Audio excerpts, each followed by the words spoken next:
everybody. Thank you for joining us. I'm Marissa Fallon, the Senior Director of Advocacy here at Defending Education. We have some happy news to share with you. A recent New York court decision just saved New York City's gifted and talented programs. And here at Defending Education, we're so proud to stand with our parents and students to help make that happen.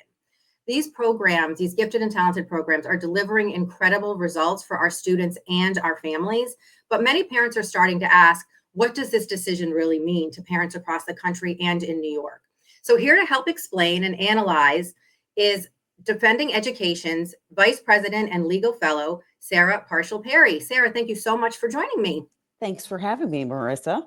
So Sarah is our legal expert, and we go to her for all things legal to put it in ease that we can all understand. So Sarah, really looking forward to hearing what you have to say and how you can help educate parents about the importance of this decision. So can you briefly explain what this case was about?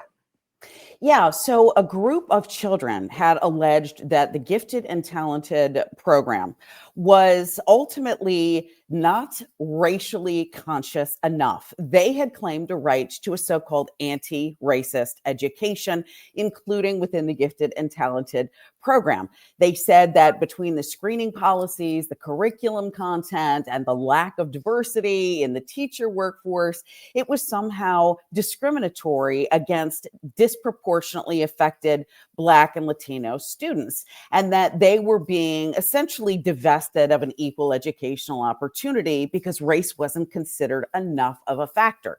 Now, they brought these challenges under the state education article of their constitution in New York. So this was a state court's decision, not a federal court decision. And they also brought a claim under the New York State human rights law. Now, we, of course, at Defending Education recognize the importance of a race-neutral, colorblind, merit-based education system, which provides every child the same and equal opportunity.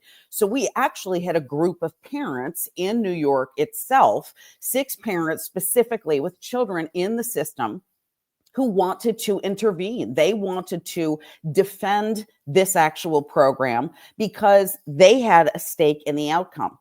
A motion for intervention is just a fancy way of saying we weren't initial parties, but we have a stake in what happens next. So we actually intervened alongside Governor Andrew Cuomo and Mayor Bill de Blasio.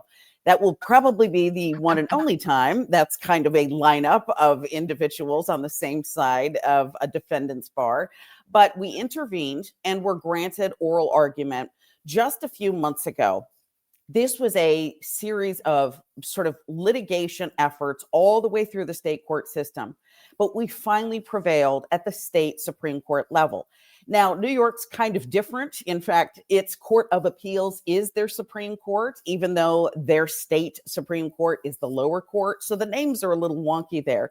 But for purposes of everyone who's watching, this was a state Supreme Court decision. The highest state court in the state of New York rendered its decision in October, and it utilized many of our arguments. It essentially claimed that there was no article that was requiring of the state and city of New York to advance these particularly race-conscious policies, and that as the role of the judiciary, which are the court systems, that it wasn't their role to make education policy. The legislature had established the education article, had passed it through the New York legislative chambers appropriately, and the court didn't want to get involved in making those kinds of judgment calls about what types of considerations of race might be required, might be constitutional, or might violate state civil rights law.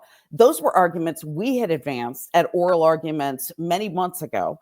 And the Court of Appeals, the Supreme Court, again, for all intents and purposes, utilized almost verbatim the arguments that we advanced. And so we were really excited at the end of October, right before we went into the holidays, to achieve a victory and the culmination of 4 years of litigation, one of the first lawsuits that actually launched our organization's existence. So that's a great overview and summary. Thank you so much. One thing I want to highlight that I just want to ask you to mention again, in case anybody missed it, is tell us again who we were on the same side with for this filing.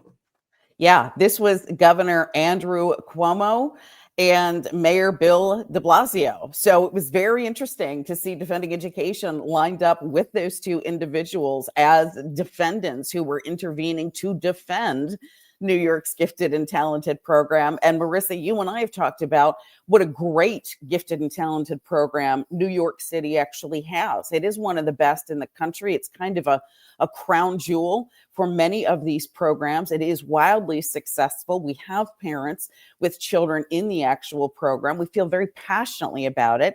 And we didn't want the education department there. We didn't want teachers and administrators, and certainly not judges or even legislators, to take race considerations into account, because by their very nature, these types of programs should be simply merit-based.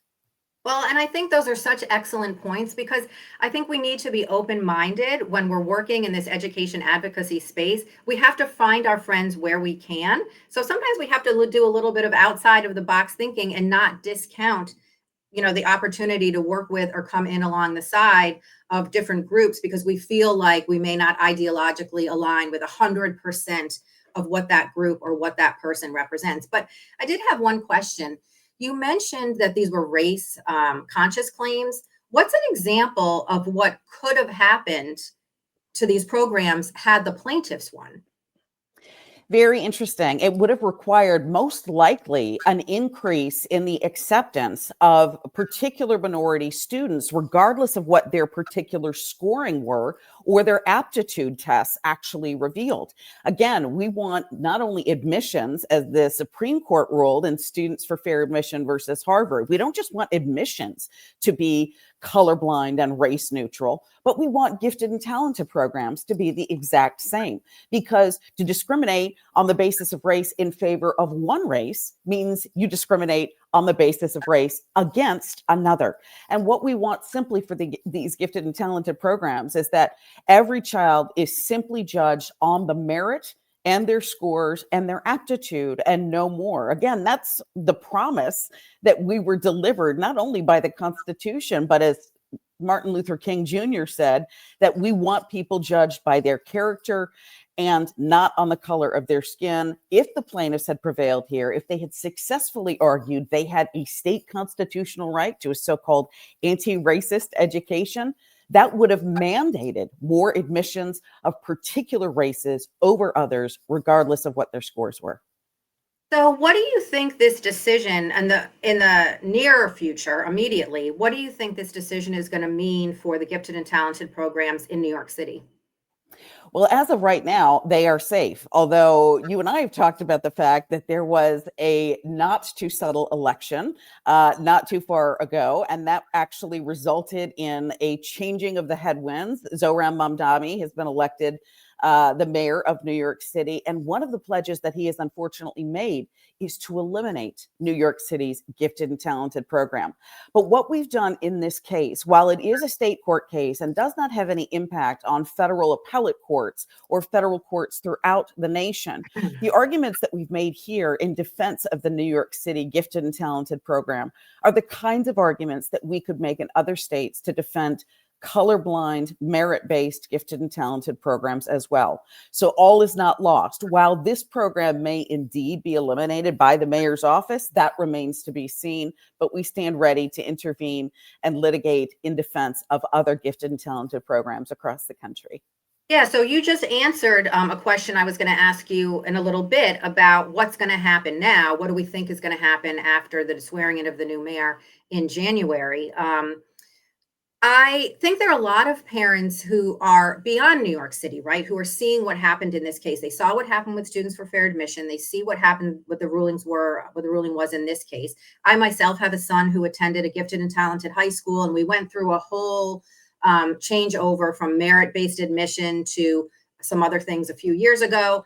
And one thing that was really helpful in my situation was parents coming together and forming parent groups to support the changes or the continuation of things that they want to see happening in education in their local districts. So that's one thing I would really recommend to any parents watching, whether you're in New York City or across the country and you're facing these kinds of issues. I would say band together with other like-minded parents and try to get out ahead of what are probably going to be some changes coming in January so that you can kind of hit the ground running, because there is definitely strength in numbers. So I would highly recommend that.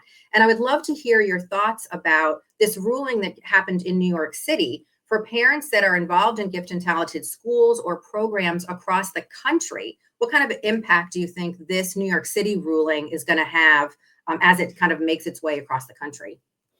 Well, it doesn't have any what's called direct precedential effect, right? So this is a state Supreme Court decision that impacts only the state of New York.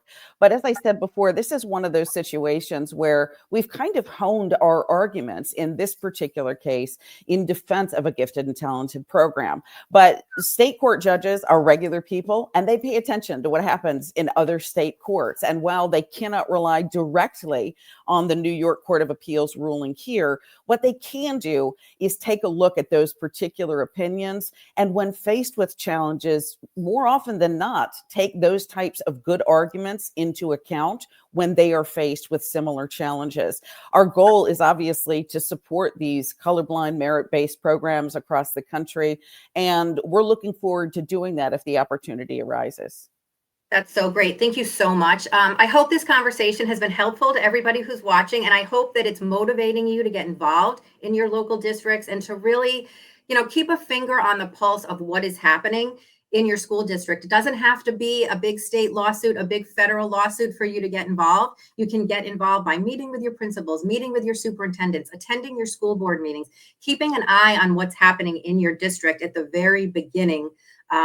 The very beginning levels of when some of these decisions are being discussed and put out there.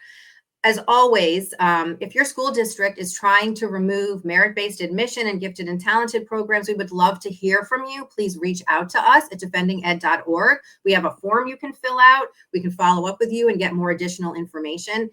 And as always, if you're aware of what your children are being exposed to, then you can start asking questions. If you don't have any idea what's going on, then you don't really know where to start. So at the dinner table, on the way home from school, in the car, on the walk home from the bus, talk to your children about what's going on in their school and different things that they're hearing, things that they feel like are going well, and maybe some things that they want to talk to mom and dad about. If you find something concerning, again, reach out to us at defendinged.org. Please share this video and tag us. Thank you so much for all of your amazing insight and legalese, Sarah, that you brought to helping us understand this case. And we look forward to seeing everybody next time. Thanks so much for tuning in.